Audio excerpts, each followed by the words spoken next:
Be me, 24, fresh out of college with computer science degree. Desperate for job after 8 months of rejections. Finally get interview at a digital marketing company. Weird name, but whatever, I need the money. Show up to sleek downtown office building.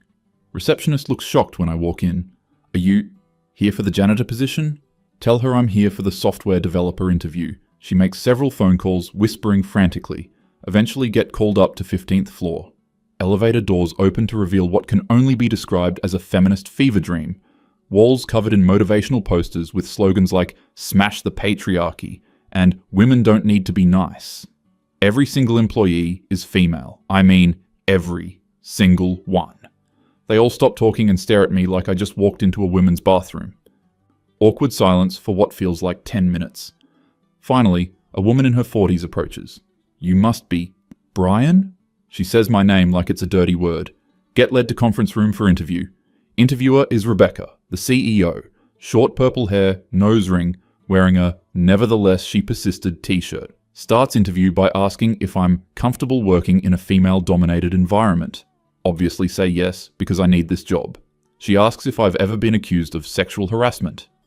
Weird question, but okay. .jpg. Asks if I understand concepts like toxic masculinity and intersectional feminism. Just nod along, smile, and say yes to everything. Somehow get the job.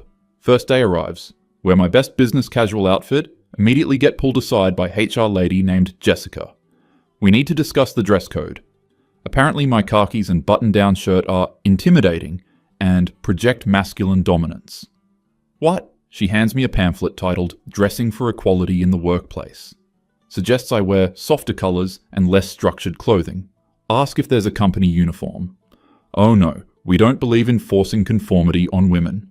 The irony is lost on her. Get shown to my desk. It's in the corner, isolated from everyone else. Like they quarantined me. Desk setup is ancient. Computer from 2015, monitor with dead pixels. Meanwhile, every woman has dual 4K monitors and latest MacBooks. Ask about getting updated equipment. Rebecca overhears and calls an impromptu team meeting. We need to discuss Brian's request for new equipment. Acts like I demanded a throne made of gold. Meeting ends with them forming a technology equity committee to review all equipment requests. Spoiler alert, my request gets denied. Week 2, trying to integrate with the team. Join conversation about weekend plans. Mention I went to a sports bar to watch football. Entire office goes silent. Sarah from accounting starts lecturing me about how football perpetuates violence culture. Amanda from design chimes in about the objectification of cheerleaders. I'm just sitting there like, I just watched a game. Now, I'm apparently complicit in the oppression of women. Decide to keep mouth shut about hobbies from now on. Week 3, lunch situation becomes a nightmare. There's a kitchen area where everyone eats together. I bring a sandwich, sit at empty table. Within minutes, the entire female staff has relocated to the other side of the room. Eating lunch alone like a leper. Overhear them whispering about making sure he doesn't feel too comfortable. One girl suggests they need a safe space for lunch discussions. Rebecca loves the idea. Next day, there's a new policy. Gender-specific lunch zones. Guess who gets the tiny table by the printer? Month 2, first team building event. It's a goddess empowerment workshop, led by some lady named Crystal who burns sage and talks about divine feminine energy. I'm literally the only man in a room of 30 women. Crystal keeps referring to our sacred sisterhood, then looks directly at me and says, and our observer. Observer? We have to do trust falls and share our goddess stories. When it's my turn, I'm told I can share my journey to understanding the divine feminine. I make something up about respecting my mother. Crystal nods approvingly and says I'm on the path to healing my masculine toxicity. Back at office, work assignments are getting weird. Every project I'm given has already been completed by someone else. I'm basically doing busy work, design mock-ups that will never be used, code reviews for code that's already been deployed. When I point this out, Rebecca says it's part of my learning process. Learning what exactly? How to waste time efficiently. Month 3, Halloween party. Everyone encouraged to dress as empowering female figures. I come as a generic ghost, safest option. Get pulled aside by Jessica from HR. Your costume choice is problematic. How is a ghost problematic? The white sheet has historical connotations. She thinks I'm dressed as a KKK member. I'm literally wearing a bedsheet with eye holes. Have to go home and change. Return wearing normal clothes. Now I'm not participating in team spirit. Can't win. Discover they have a group chat called The Coven. Accidentally see it on co-worker's phone. Entire chat is about me. Brian update. He used the large microwave during my lunch prep time. Typical male entitlement. Should we report this to Rebecca? They're tracking my microwave usage. Start bringing cold lunches to avoid kitchen drama. Month 4. Company retreat to discuss dismantling workplace patriarchy. Held at some hippie retreat center with crystals and dream catchers everywhere. I'm rooming alone while everyone else gets roommates. For everyone's comfort, explains Rebecca. Fine by me. Less awkward that way. First session is about toxic masculinity in office environments. Facilitator asks for examples. Hands shoot up faster than at a Nazi rally. Brian always holds doors open. It's condescending. He says thank you too much. It's patronizing. His voice is too deep during conference calls. It's intimidating. I'm sitting right there. They're talking about me like I'm not in the room. Lunch break at retreat. Try to sit with marketing team. They all get up and move. Try graphic design team. Same thing. End up eating alone by the meditation labyrinth. Overhear Rebecca telling someone I'm a social experiment. An experiment to see if the office can civilize a man. Starting to think I'm not actually an employee. I'm a lab rat. Evening workshop on reclaiming our power. We're supposed to scream into pillows to release patriarchal oppression. 30 women screaming at maximum volume. I'm just sitting there holding a pillow. Brian, you need to scream too. Weakly yell, ah, into pillow. Louder, release your toxic masculinity. Yell slightly louder. He's not taking this seriously. Apparently my screaming technique is offensive. Month 5. New company policies rolling out weekly. Monday. Inclusive language guidelines. Can't say guys when addressing group, even though I'm the only guy. Can't say manpower. Must say person power. Can't say chairman. Must say chairperson. The list is 47 pages long. Tuesday. Emotional labor recognition program. Women get extra break time to process emotional labor. I get regular break time because men don't experience emotional labor. Wednesday. Workplace equity initiatives. All company social events must pass gender inclusion review. Thursday. Microaggression reporting system. Anonymous form to report subtle acts of discrimination. Friday. Inbox full of microaggression reports about me. Subject. Brian breathed loudly during meeting. Subject. Brian's keyboard clicking is aggressive. Subject. Brian said no problem instead of you're welcome. Dismissive of my gratitude. HR meeting about the reports. Jessica sits me down with thick folder. We need to address some concerning behaviors. My breathing is too loud. My typing is too aggressive. My walking pace is intimidating. I allegedly manspreaded during a conference call. How do you manspree read on a video call? Asked to attend Mindful Masculinity Workshop. It's 3 hours of meditation and apologizing for being male. Led by a guy named River who clearly hates himself. Keeps referring to his journey of masculine deconstruction. Makes me practice non-threatening posture. Shoulders hunched, head down, minimal eye contact. Feel like I'm learning to be a beaten dog. Month 6, the breaking point approaches. New initiative. Privilege points system. Everyone gets points based on their intersectional identity. Woman equals 10 points. Person of color equals 5 points. LGBTQ plus equals 5 points. Neurodivergent equals 3 points. Single mother equals 7 points, etc. Points determine speaking order in meetings, vacation priority, parking spots, everything. I get 0 points for being a cishet white male.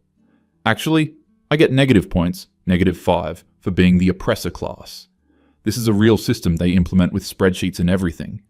Team meeting about new client project. I have 10 years experience with the required software. Everyone else has never used it. But I can't speak until everyone with higher privilege points shares their input. 20 minutes of people admitting they don't know the software. Finally, my turn. Start explaining technical requirements. Interrupted by Amanda. Can we focus on the lived experiences of marginalized users? I'm trying to explain database architecture. She wants to discuss digital intersectionality. Meeting ends with no technical decisions made. Project assigned to Sarah, who's never coded in her life. Project fails spectacularly 2 weeks later. Somehow, this is my fault for not being supportive enough. Office birthday party for Rebecca. Everyone brings gifts related to feminism, books about overthrowing patriarchy, crystals, sage bundles. I bring a normal gift card to nice restaurant.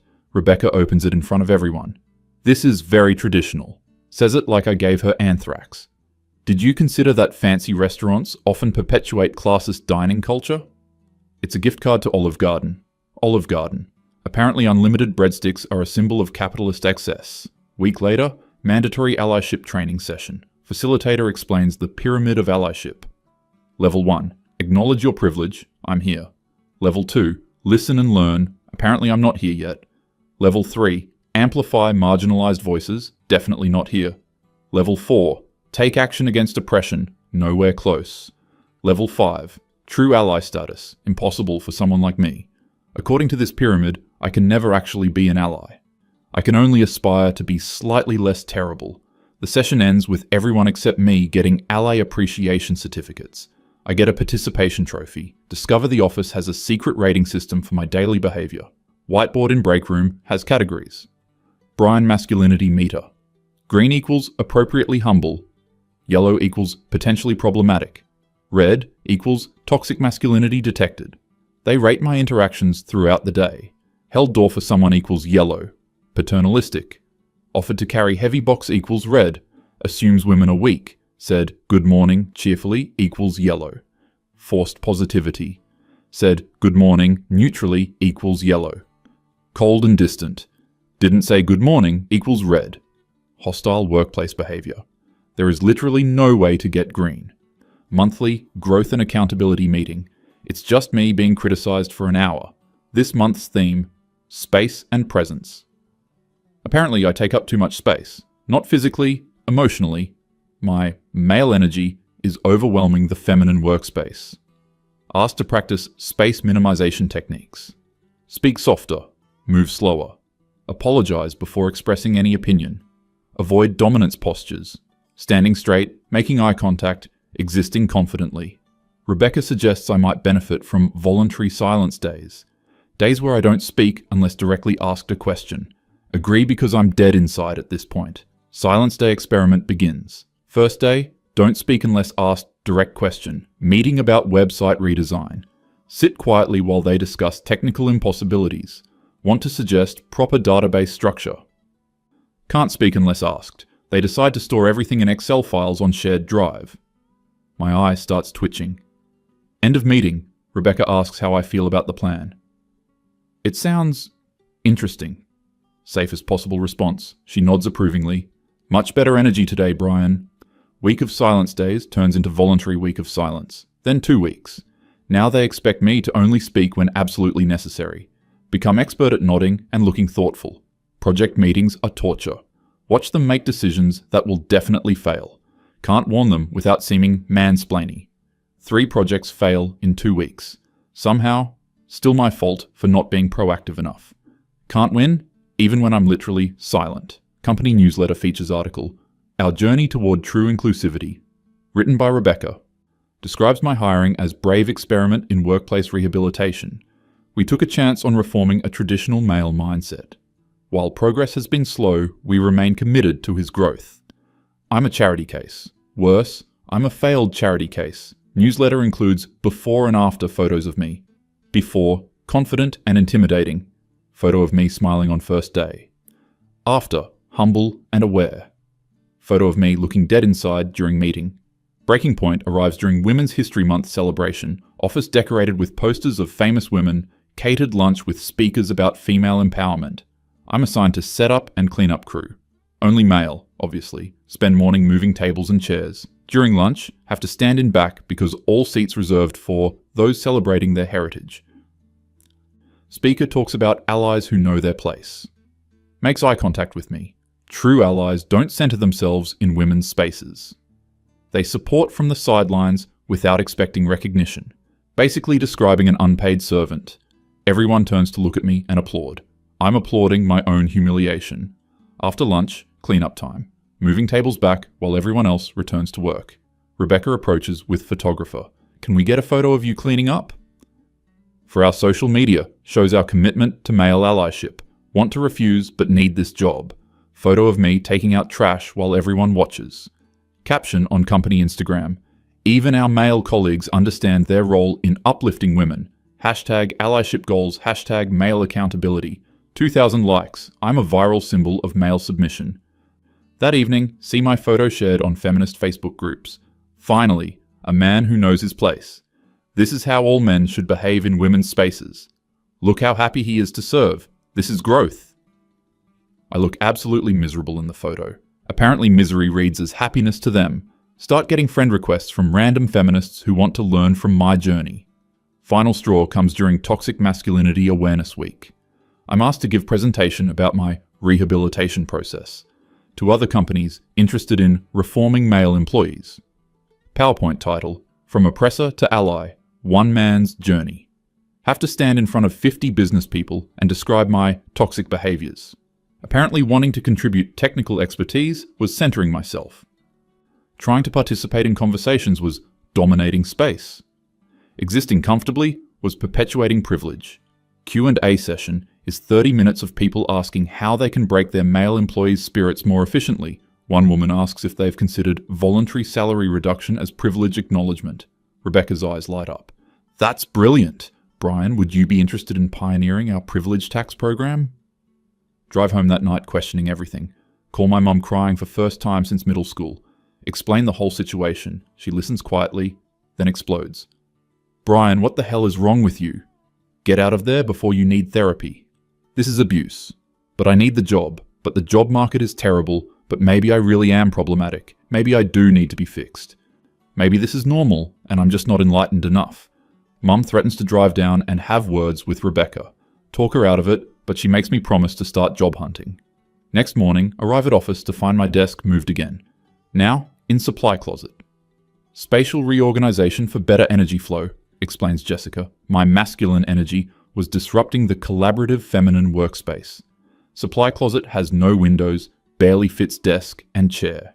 Computer setup now includes ancient CRT monitor that flickers constantly. When I ask about it, told that newer equipment would be wasteful since I'll be working more quietly now. Spend 8 hours daily in a closet staring at a dying monitor. This is my life now. Lunchtime in closet because kitchen is now feminine identifying space only during peak hours. Eating sandwich alone surrounded by boxes of printer paper. Hear laughter from main office. They're planning weekend trip to some feminist retreat. Should we invite Brian? Chorus of no, so loud I hear it through the wall. He's not ready for that level of sisterhood. Maybe in a year or two. If he keeps making progress. Progress toward what? Becoming a ghost? I'm already practically invisible. Afternoon email from Rebecca with subject, growth opportunity. Company is starting masculinity recovery program for other businesses. Wants me to be the poster child, traveling to different companies to share my transformation. Essentially becoming a circus act. Reformed male speaks about his journey to not being terrible. The irony is, they want to pay me extra for this. Extra money to publicly humiliate myself nationwide. American dream achieved, I guess. That weekend, alone in my apartment, realize I haven't spoken more than 20 words per day in 2 months. Haven't expressed an opinion in 3 months. Haven't felt human in 6 months. Look in mirror and don't recognize myself. Hollow eyes, slumped shoulders, defeated posture. I've been successfully reformed into a shell of a person. This is their version of success. This broken thing staring back at me. Monday morning, wake up and can't face going to work. Call in sick for first time in months. Jessica calls back within an hour. We need to discuss your commitment to the team. Calling in sick shows lack of accountability to your growth process. Mental health day would be more appropriate. But you'd need to write a reflection essay about what triggered your masculine fragility. Art. She wants me to write an essay about why I'm too weak to come to work. Hang up and start updating resume. Spend sick day applying to jobs. Realize I have no idea how to write about this experience. Software developer with experience in feminine workplace integration? Skilled in masculinity suppression and privilege acknowledgement? What do I put in the accomplishments section? Successfully reduced toxic masculinity by 87%. Pioneered workplace silence techniques? Managed to exist without offending anyone for several consecutive days. Return to work next day to find motivational poster on my closet door. Growth happens outside your comfort zone, with photo of butterfly emerging from cocoon. Except I'm not becoming a butterfly. I'm becoming whatever the opposite of a butterfly is. A worm, maybe. Yes, I'm becoming a worm. Team meeting about my recent setback. calling in sick. Entire staff gathered to discuss my regression. We're worried Brian is backsliding into old patterns. Taking unauthorized time off shows entitlement. We need to recommit to his development. They're talking about me like I'm not there again. Raise hand to speak. Can I please contribute to this conversation about myself? Rebecca shakes her head sadly. This is exactly the kind of centering behavior we're trying to address. Apparently asking to participate in meetings about myself is selfish. New intervention plan includes daily check-ins with accountability partner, Sarah from marketing, weekly privilege reflection journals reviewed by committee, mandatory attendance at Masculinity Anonymous meetings. Yes, they made up a 12-step program for being male. Monthly progress presentations to entire staff, and voluntary, mandatory donation to women's charities as reparations. They've created a full rehabilitation program. I'm not an employee anymore. I'm a patient. First Masculinity Anonymous meeting held in office conference room. It's just me and River from the Mindful Masculinity Workshop. He leads the meeting using actual AA format. Hi, I'm River, and I'm a recovering masculine person. Hi, River. Hi, I'm Brian, and I'm a recovering masculine person. This is my life now, confessing to the sin of being born male. River shares his story of hitting rock bottom when he mansplained something to his girlfriend. My turn to share. Describe recent relapse of calling in sick. River nods understandingly. The road to recovery is long, brother. We end meeting by reading the Masculine Serenity Prayer. Grant me the serenity to accept my privilege, the courage to check it daily, and the wisdom to center women always. Accountability check-ins with Sarah are psychological torture. Daily 30-minute sessions where she reviews my behavior. Yesterday you walked too fast to the printer. Your email responses are too brief. Seems dismissive. You held the elevator for someone. That's paternalistic. You didn't hold the elevator. That's inconsiderate. Taking notes on everything I do. Literally everything. Bathroom breaks timed and recorded. Water cooler interactions analyzed for problematic content. Number of words spoken per day tracked on spreadsheet. Monthly progress presentation to staff. Standing in front of everyone with PowerPoint about my growth areas. Slide 1. Masculine behaviors I've eliminated this month. Slide 2. Ongoing challenges in my recovery. Slide 3. Commitment to continued growth. Slide 4. How the team can support my journey. Q&A. Session where co-workers suggest additional areas for improvement. Have you considered working on your posture? You still stand too confidently. Your laugh seems forced. Try to be more authentic. When you agree with our suggestions too quickly, it feels performative. Can't win no matter what I do.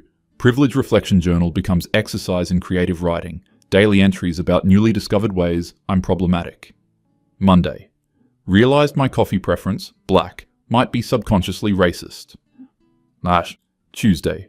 Noticed I instinctively reach for heavier objects, reinforcing gender stereotypes. Wednesday. Caught myself explaining something, working on this mansplaining tendency. Thursday. Apologized too much, centering my guilt instead of others' experiences. Friday.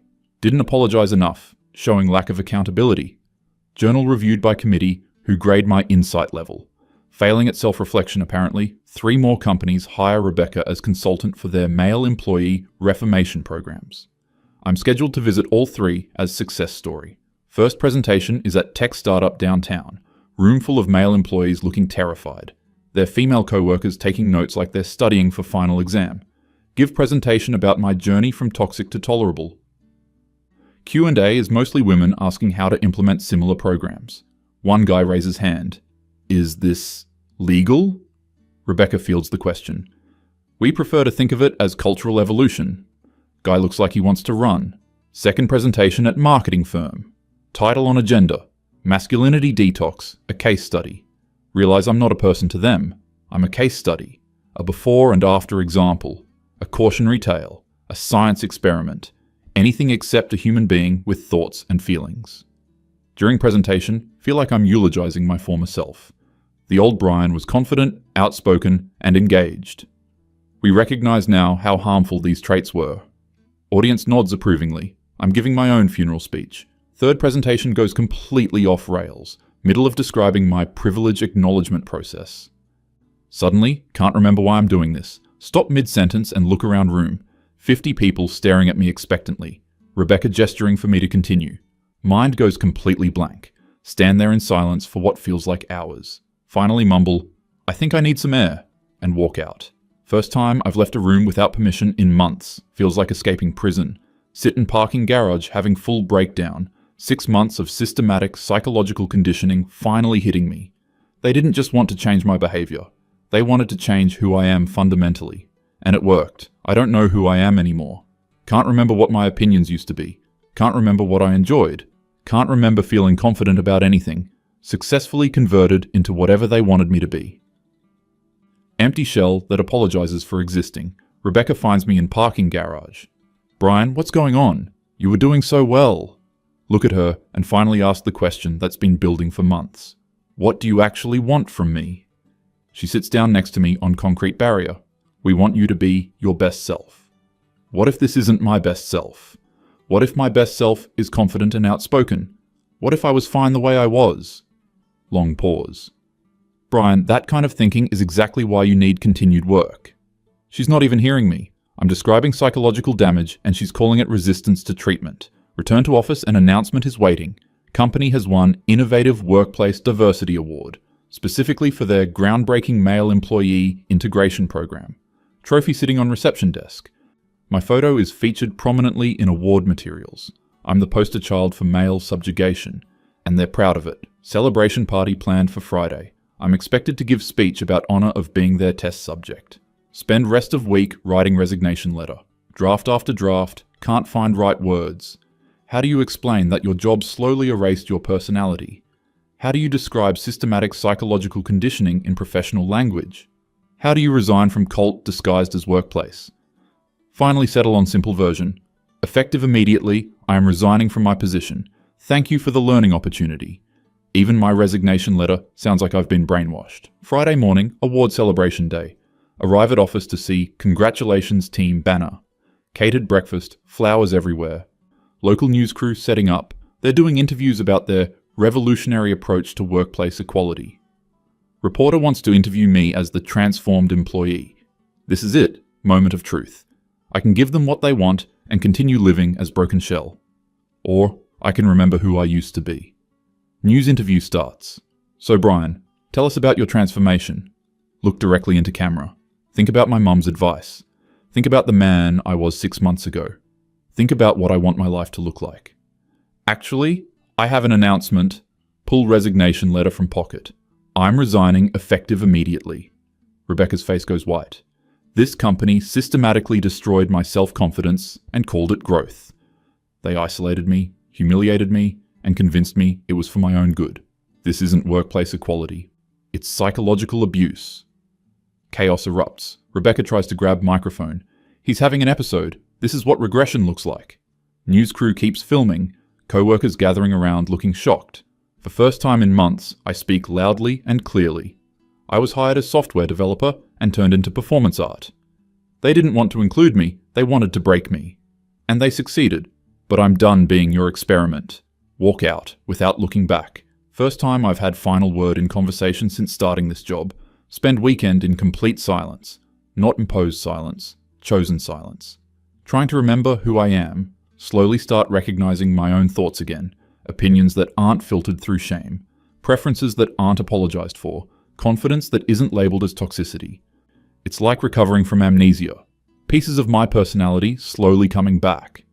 Monday morning, wake up, and don't have to go to hell. Freedom feels surreal. Check company's social media. They've posted damage control statement.